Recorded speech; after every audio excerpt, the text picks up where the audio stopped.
He was the clean-cut Rhinestone Cowboy who became the face of American country pop.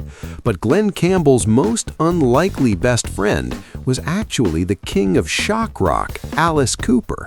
The two were inseparable golf partners, and Cooper credits himself with helping save Campbell's life by forcing him to trade his massive cocaine addiction for a golf addiction, famously telling him, "If you join my band, you can't throw up blood on the audience. That's my gig." Before he was a solo superstar, Glen Campbell was a touring member of the Beach Boys. In late 1964, when Brian Wilson suffered a nervous breakdown and refused to tour, the band needed a replacement immediately. Glen Campbell stepped in to play bass and sing Brian's high falsetto harmonies.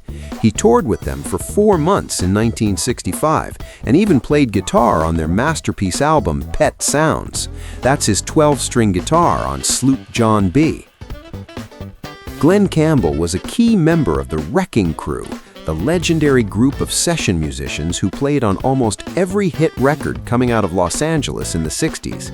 He played guitar on Frank Sinatra's Strangers in the Night, the Monkees' I'm a Believer, and Elvis Presley's Viva Las Vegas. He was in such high demand that at one point his session work was earning him more money than the President of the United States. Most people know Glen Campbell as a singer, but he was secretly a shredder before the term existed.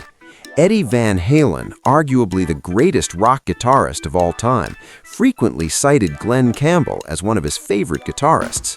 When asked about it, Eddie said, "Glen Campbell was a badass. He could play anything." Alice Cooper also stated that despite playing with heavy metal bands, Glen was the best guitarist he had ever heard in his life.